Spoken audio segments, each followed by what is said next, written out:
Quem vos fala é a Thaís, e nesse vídeo eu vou te falar 5 temas que você precisa ter uma base, ou então pelo menos fazer uma redação sobre esses temas antes do dia do Enem, antes de fazer realmente a redação do Enem.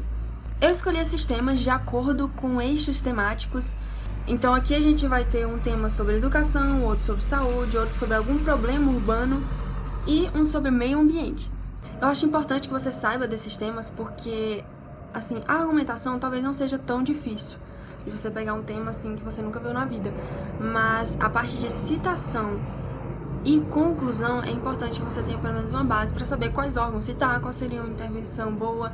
Então é importante que você saiba desses temas, tá bom? O primeiro tema que a gente vai discutir aqui vai ser um sobre saúde e DSTs.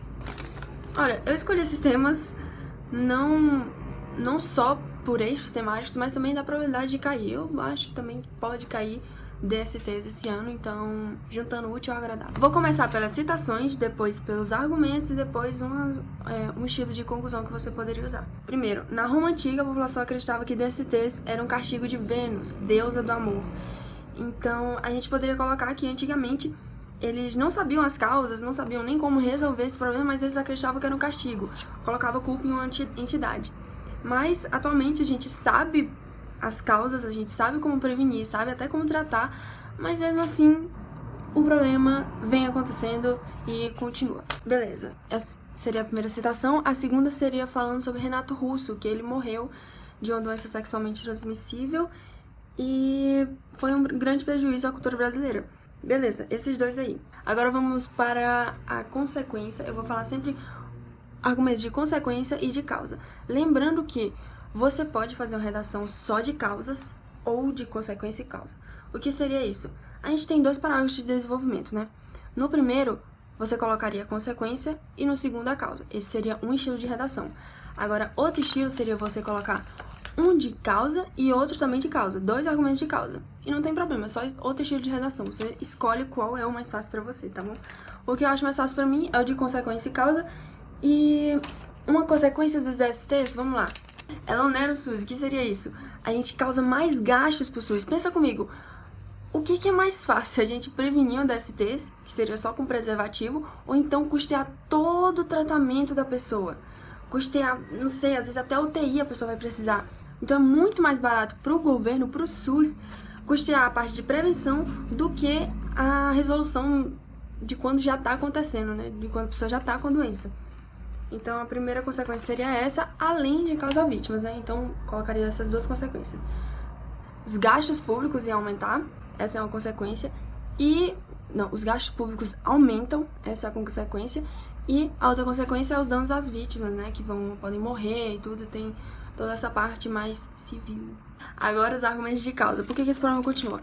Eu colocaria que é porque esse tema, ele não tá em eco na sociedade. E o que significa isso? Ele não está sendo... não tem uma ação permanente que discuta ele sempre. Daí a gente poderia falar disso da seguinte forma, que há campanhas próximas a datas festivas, só que é só nessas datas e acaba que não tá em eco, tá vendo? É só nesses períodos que essas campanhas são feitas. Então seria mais importante que tivesse uma ação permanente para toda a população saber os métodos de prevenção, saber quais os perigos que você corre. Então, essa seria a causa que eu colocaria. No 4º parágrafo, que é a intervenção, né? Eu falaria dos... Não, aí a gente vai colocar a intervenção. E a intervenção... Thaís, como é que eu faço a intervenção sobre isso? Gente, é muito simples, pensa aí. Você sempre vai olhar pro seu parágrafo de causa. Por que esse problema continua? É porque não está em eco na sociedade. Como é que a gente faz para deixar em eco na sociedade? Pra, assim, toda hora falar sobre esse assunto. Você fazer uma ação permanente. E qual seria essa ação? Você pode fazer uma disciplina nas escolas, criar disciplina de educação sexual nas escolas de ensino médio e fundamental. Além disso, fazer eventos em lugares públicos. Então, como é que isso ficaria, mais ou menos? O governo federal, aliado ao Ministério da Educação, deve inserir nas escolas de ensino médio e fundamental a disciplina de educação sexual para que os alunos saibam forma de se prevenir e quais perigos estão expostos caso tenham caso adquiram a doença. E é isso. E, aliado a isso, os mesmos órgãos devem fazer Opa, peraí. Ministério da Educação, Ministério da Saúde e Governo Federal. Ou então só Ministério da Educação e Ministério da Saúde, tá? Além disso, os mesmos órgãos devem promover eventos em lugares públicos patrocinados por empresas do ramo para que a parcela mais adulta da população também seja conscientizada. Os órgãos, o meio, o que a gente ia fazer, tudo aí tá nessa conclusão. É um exemplo de conclusão, tá? Próximo tema é desaparecidos no Brasil. Esse tema aqui eu já falei no vídeo de como tirei 980 na redação do Enem. Eu dei um exemplo de uma introdução que eu fiz sobre esse tema. E aqui eu vou explicar mais sobre esse tema e falar as citações, né? Vamos lá. O que eu estaria nesse tema? Desaparecidos no Brasil. Gente, qual o tema que... Qual o filme, a série, o anime que aparece uma pessoa desaparecida? Se você souber comenta aqui embaixo, tá? O primeiro que eu pensei foi Procurando Nemo. Gente, o Nemo, ele se perde no mar e o pai dele cruza o oceano inteiro pra tentar achar ele. A história toda gira em torno disso. Então, isso é a primeira citação que eu citaria. A outra é Banalidade do Mal, de Hannah Arendt. Eu não sei como é que fala o nome dela. Que foi uma filósofa e ela falou que, tipo assim, atualmente a gente tá banalizando o mal. Então, tipo assim, desapareceu, ninguém tá dando nem mais importância. Quantas vezes você já viu sei lá, fotos de desaparecidos, talvez na tarifa de energia, ou, sei lá, algum site, algum produto, não sei, raras vezes que você vê isso. Então, esse tema, ele não tá sendo bem discutido, assim, as pessoas não estão dando importância, então, o mal tá sendo banalizado, é uma coisa banal, tudo bem, esse mal, as pessoas estão desaparecendo, tudo bem, entendeu? Então, esses seriam as duas citações que eu colocaria. No parágrafo de consequência, falaria do perigo que o desaparecido é exposto, né? Porque ele pode sofrer com traumas, mesmo que ele seja encontrado, ele vai sofrer com traumas na vida inteira, problemas psicológicos, tudo isso. E, além disso, a população, a família, gente. Pensa comigo, se o seu parente desaparecesse, se sua mãe, seu irmão, sua filha, não sei, se alguém da sua família desaparecesse, se você fosse muito próximo dela, provavelmente, dali em diante, sua vida ia girar em torno disso. Você ia destinar sua vida inteira para encontrar essa pessoa. São inúmeros casos de mães que passam, assim, a vida inteira procurando o filho e não conseguem tocar a vida. E isso é um sério problema. Então a gente falaria disso, das consequências tanto para o desaparecido quanto para a família que sofre com a ausência dele, né? Agora, o parágrafo de causa. O que a gente falaria? Que são poucas ações do governo que procura disseminar os desaparecidos e salientar a população Meu Deus, falei tudo errado, velho. Poucas são ações do governo que procuram disseminar os desaparecidos, ou seja, mostrar quem são as pessoas desaparecidas e salientar a população o drama das famílias. Então, sensibilizar a população. Olha, gente, essa mãe aqui, ela tá, sei lá, há 10 anos procurando um filho. Meu Deus, vamos todos ajudar. Olha só, o filho dela desaparecido é esse. Então, poucas são essas ações. A gente não vê sobre esse assunto. Um assunto muito sério. E outra coisa também pode ser usada aqui, como disse no DST, que a problemática não se encontra em eco na sociedade.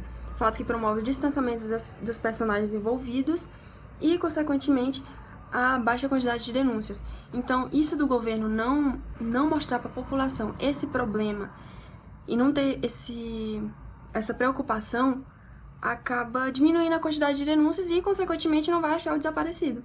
Então, esses são os argumentos de causa. Lembrando, gente, que nesses temas, assim, sempre quando eu cito um filme, por exemplo, vou citar o filme na introdução, certo? Procurando Nemo na introdução. Eu sempre procuro retomar ele nos outros parágrafos. Então, por exemplo, no parágrafo de consequência, eu retomaria o filme falando... No parágrafo de consequência, que é o segundo, tá? Eu retomaria o filme falando do tanto que o pai ficou triste nessa busca incessante pelo filho. Ele conseguiu achar tudo, mas ele ficou muito triste durante essa caminhada. Tipo, meu Deus, ainda não achei, não sei o que lá. Então, você pode fazer essa retomada e na verdade, é importantíssimo que você faça, porque o corretor vai ver que você fez que seu texto tá muito bem planejado, que você sabe conectar bem as partes, tá? Agora vamos para a conclusão. Se eu não soubesse que o governo federal já está tentando implementar um banco de dados na internet que mostre desaparecidos, eu iria colocar isso na conclusão. Só que como eles já estão tentando implementar, acho melhor colocar outra coisa pra não ter perigo de colocar uma coisa que já tem, uma intervenção que já exista. Divulgar nos principais meios de comunicação, como redes sociais, emissoras de televisão, o problema das vítimas, né, dos familiares que sofrem com isso, e mostrar também as vítimas. Fazer eventos em lugares públicos que elucidem a população sobre o drama das famílias e as formas de denúncia. Você sabe qual é a forma de denúncia? Se você achou, sei lá, se você reconheceu algum desaparecido, você sabe como é que denuncia? Não sabe. Quem sabe disso, gente? Ninguém sabe. Então é importante que a gente mostre, deixe bem claro para toda a população as formas de denúncia e que haja uma sensibilidade e que as pessoas se sensibilizem, né, para que o mal não seja mais algo banal. Retomando já o pensamento da filósofa, tá? Outro detalhe, eu tava conversando com um dos inscritos, o Breno, e ele falou uma intervenção também muito interessante que eu gostei, que eu também colocaria. A gente do governo prover uma campanha que inclua também as pessoas, os influenciadores da internet, porque, como o próprio nome já diz, eles são influenciadores, então muita gente dá visibilidade a eles, presta atenção no que eles falam e compartilham isso. Então, se a gente fizer uma campanha com esses influenciadores, mostrando os desaparecidos, forma de denunciar, fazendo toda essa forma de conscientização, também será uma solução, tá bom? Então, se a intervenção do tema que você for fazer lá na hora do Enem for algo relacionado à conscientização, você pode sim citar os influenciadores da internet e falar que eles podem ajudar nessa causa.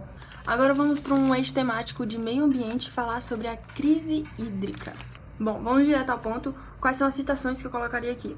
Bem, é uma coisa diferente que você pode usar na sua redação e que é muito útil, tá? Pode falar, assim, dos conhecimentos biológicos, sobre os conhecimentos sobre química, física, tudo isso você pode colocar na sua redação, tá bom? Então, o que eu colocaria? O que eu citaria? Eu falaria que, assim, que a água, do ponto de vista biológico, é um componente vital e do químico, um solvente universal. Então, aí a gente já colocaria, não sei, no parágrafo de consequência ou até na introdução, falando sobre a importância da água. Numa redação sobre crise hídrica, sei lá, desafios para driblar a crise hídrica no Brasil, eu falaria de um argumento de importância, né? Seria um argumento de importância e outro de causa. No argumento de importância, eu ia falar, olha, a importância desse tema, a importância da água, a importância de alguma coisa. E no outro parágrafo ia falar das causas, ou seja, por que o problema continua. Nesse tema, você também pode colocar só argumento de causa, tá? Não precisa colocar um de importância e outro de causa. Você pode colocar só de causa. Mas eu prefiro colocar assim, porque, sei lá, já tô acostumada com isso. Tá, então, olha só. Do ponto de vista biológico, Geológico. Tá, então eu citaria isso. E você também pode falar que, tipo assim, um dos processos mais importantes para a manutenção da vida é a fotossíntese. E nela, a água é uma substância, assim, importantíssima. Então você também pode citar isso. Outra coisa, o filme Rango. Não sei se vocês conhecem, mas esse filme é muito bom, muito legal, muito engraçado. E nesse filme, a água era o bem mais precioso. E a trama, ela gira em torno disso. Então, tipo assim, é um cara que ele tem um cara não, né? Que são todos bichos. Mas eles têm ele domina um banco de água, né? Tipo um litro gigante de água. E ele não quer dar pra população. Então, assim, a água é uma coisa muito, muito importante na trama. Diferente do que tá sendo no Brasil, né? Porque tá tendo muito desperdício de água. No parágrafo de importância ou barra consequência, né? Eu falaria que a água ela é muito importante em vários processos da vida, como a fotossíntese, né? E a sua supressão levaria a um detrimento da economia, do meio ambiente e da vida. No parágrafo de causa, aqui o argumento que, assim, mais de 80% das pessoas que forem fazer uma redação sobre esse tema vão falar que a população não está conscientizada sobre as formas sobre o desperdício, sobre a importância da água, não sei o que, tem que falar população, tem que economizar água. Mas, gente, eu fui fazer sobre esse tema e vi que, na verdade, onde a gente gasta mais água é na parte industrial, de roupas, tudo isso, aí gasta muita água. Outra coisa que gasta muita água, gente, só no caminho da estação de água até a sua casa já tem um desperdício gigantesco. Agora imagine aí isso em todo o Brasil. É um desperdício que poderia ser evitado. Então eu colocaria no parágrafo de causa isso, do mau gerenciamento da água, né? Você poderia colocar isso dos dutos e também falar da parte da conscientização da população, que também gasta água, né? É um desperdício, sim, que poderia ser evitado, mas é bom que coloque o outro argumento, porque ele é mais inédito e poucas pessoas vão pensar sobre isso, tá bom? A conclusão seria assim: sendo assim, o governo federal, atado aos órgãos competentes, ou então o SINGRAD, se você quiser decorar esse nome, não sei, Sistema Nacional de Gerenciamento de Recursos Hídricos, deve contratar empresas competentes para realizar a troca de dutos de transportes em locais precários, de modo que evite o desperdício apresentado pela ANA, que é a Agência Nacional de Água. Eu tô lendo aqui uma conclusão que eu fiz sobre esse tema da crise hídrica, e aí eu citei um dado estatístico da Agência Nacional da Água que fala que 37% da água é perdido apenas no transporte até os consumidores. Gente, 37%. Beleza, não, tranquilo, vamos lá, continuando. Além disso, os mesmos órgãos unidos à mídia devem divulgar à população, por meio de propagandas e outdoors, formas de denúncia para tais vazamentos, facilitando a identificação deles. Ó, gente, só pra você saber, a gente não precisa colocar necessariamente 2 intervenções na conclusão, tá? Só precisa ser uma, mas bem detalhadinha. Se você fizer 2 e as 2 não tiver bem detalhadas, você não vai conseguir 200 na competência 5, que é a que avalia isso, tá? Mas se você fizer só uma, toda bonitinha, toda detalhadinha, ó, perfeito.